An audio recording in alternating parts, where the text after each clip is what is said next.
Mark Mulder, a three-time champion here at the American Century Championship, but a bit of a drought. How motivated are you this year to get back to the top? Oh, I am every year, but last year I felt so good coming to the tournament and then had such a bad front nine.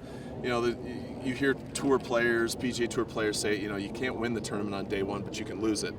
That's what I did last year. So I want to try to avoid that this year. Just get off to a better start. I hit 3 poor shots, and they all cost me last year. Sometimes those bad shots, you can get away with them, but last year I didn't, and that's the way it goes sometimes. With that said, last year was a banner year for this tournament with Steph winning the whole thing. It came down to 18. What do you remember about just the madness that was Sunday last year? Well, I was in the group right in front of them, so obviously my round started with really wanting to try to catch Marty and him and whoever else was going to be up there, but that didn't happen. So then you start 17 and 18, you start to pay attention. We were slightly ahead of them, so we weren't hearing a whole lot. And then when I got done, you kind of hear, okay, Marty's up by this, or then you hear someone yelling in Marty's swing. You hear about that, and you're just like, all right, come on, But the reality is whether someone yelled in Marty's swing or not, those things do happen here. Marty didn't make an excuse for it, never, nor would he. But Steph still had to go make eagle. That's true. And in his defense, he had 3 or 4 of them, 3 or 4 eagles last year, and the hole in one. So you think about that. That's a quarter or a third of his points in like 4 holes, which is insane. So the things he did were pretty special, and to score that many points on those handful of holes is incredible. The clutch gene was definitely on display for Steph Curry. Yeah. Of course, not back this year to defend that championship. How early do you start preparing for this and really thinking seriously about the ACC? The American Century starts really getting in my head probably mid-June, I guess. We spend a lot of time in Flagstaff in June, which is kind of slightly higher than here in Arizona. So my numbers, I kind of know how far the ball goes when I get here, which is a big help. Mid-June is kind of where, when I'm playing with all my buddies and my son and stuff back home, that's when I'm like, okay, I'm putting everything out. There's no more gimmies. There's no more pick it up. I got to grind this out, So mentally, you're starting to kind of prepare for it, but there is no preparation for it. I'm not a range person. It just doesn't. I don't know what I'm practicing. I just go whack balls. And for the most time when I am hitting balls, I stripe it, so what good does that do? Because then all of a sudden you're striping it so good on the range that you're going, gosh, what am I doing? Yeah. Maybe I should try this. And before you know it, you're hitting it sideways and you're like, okay, I'm going home. Gets in your head. Yeah. If it's not going to be you, who do you think wins this thing? Well, I would expect some of the same characters. I think Pavelski would be up there. I'd expect Marty to be up there. Smoltz, Tony, Derek Lowe possibly. I would think if it's not me, it would be one of them, but you just never know. I'm kind of excited to see what Austin Reeves brings to the table. He has claimed to be the best golfer in the NBA, but it's his first time here. What do you remember about your first time and just the jitters of playing in front of people? I remember my very first round. I want to say, I feel like I got 22, 23. I was in 2nd or 3rd place, and I'm like, yeah, I love this. Day 2, I teed it up, and it changed everything, and I was not prepared for that. I think day 2 I might have gotten like 10 points. So you get slapped with reality real quick. Now maybe he grew up playing junior golf. I don't know. There's a lot of guys now that have done that, and I think that's a huge advantage as far as playing in front of people or playing where it means something. Not many of us grew up doing any of that kind of stuff. So if he has done that, then that's a big advantage maybe. That's the thing, having to get out of like a bases loaded jam perhaps versus hitting a good golf shot in front of a bunch of people. How do those things compare for you? They really don't. I've been getting out of a bases loaded jam since I was, say, 8 years old. Those are things that the experiences, the times you've had those one after another, that even though it keeps happening at a higher level, the process is still the same. I didn't grow up playing competitive junior golf. So when you start getting into that kind of stuff, I wasn't ready for it. Some guys might be. I wasn't at that time. So I do just think it's hard for newcomers to really come here and have success right away unless you have that experience. What are some of the Mulder family traditions when you guys come down here? There's a few dinner spots, jumping in the lake. The lake is nice and warm this year, so that's made that a whole lot easier. Not so much snow this last winter compared to last year, yeah. Yeah, so it's quite warm. I mean, we were in there for over an hour yesterday. So I mean, I almost after today's practice, after today's pro-am, after Thursday, after Friday, like I go back to my room, I throw on a suit, and we go straight in the water.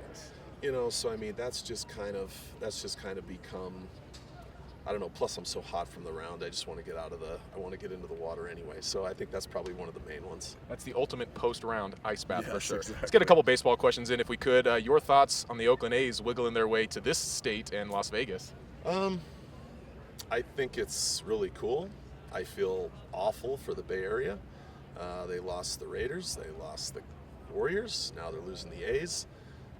That entire area by that stadium is just awful. I was there 3 weeks ago, June 9. I was there with Tim Hudson.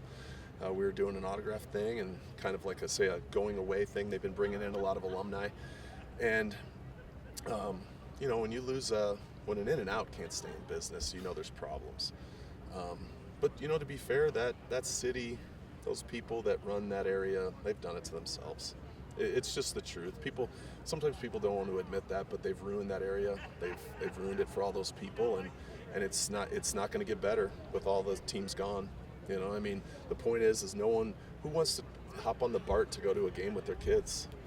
You know, it's really, really sad. And you know, when I was there, one thing I didn't consider is a lot of the security people, a lot of the front office, on-field staff, things like that. They're losing their jobs. You know, I saw this guy Eric. He's been the security guy for our dugout since before I was there. So let's say 25 some years. And when I gave him a hug when I left, I could see the tears in his eyes. You know, because he knows it's an end for him. And I that's not something I really considered when I heard they were moving. So it was tough. It was kind of tough being there, seeing a lot of those people. My heart just breaks for that whole area. That's the thing. There's some people in Vegas that are kind of salty about it all too. Yeah. So unfortunately, it's kind of a mess right now. We'll see how it all resolves. I hate to be somber here, but this is the first ACC without Tim Wakefield. I guess what was your relationship like, and what does that loss mean in just the baseball community? I never played with Wake. I've been paired with him here, and in the Orlando event. You know, we have a few other celebrity events. I've been paired with him numerous times. I played numerous practice rounds with him. I was with him couple of the years when Bree, his daughter, caddied for him. I sat in the lobby with him last year where, you know, this is before he knew, and he's looking at his phone, he's trying to get his wife and Bree here, and the flights were messed up, and he couldn't see his phone. And he's going like this, and he points, he goes, "What's that say?" I'm like, "You can't see that?" But he didn't know it, but that's when he was starting to have issues. His vision was going, but, you know, with everything that happened with his wife, as a guy, every bit of ounce of focus was on her, as it should be, and he didn't go get checked. He did, you know, until his vision started going, and you know, it's just incredibly. It just breaks my heart. We saw Bree a few months ago, his daughter. It's just sad, man, to lose both your parents that quickly. It's just an awful situation. I don't know if you heard, but this morning NBC and the ACC announced that they're going to actually donate to his foundation on a yearly basis now. So they announced this major partnership. Kevin Millar was up there helping with the announcement and everything. So to know that this tournament is stepping up in his memory, it sounds like they're going to have his number on some of the flags. What does that mean, I guess? That's incredible, because his foundation already not only just in the Boston area, but all around the country did so much. And just to see that, I mean, I'm not surprised. I'm not surprised that American Century is doing this with all that they do. So that's a really cool thing to hear.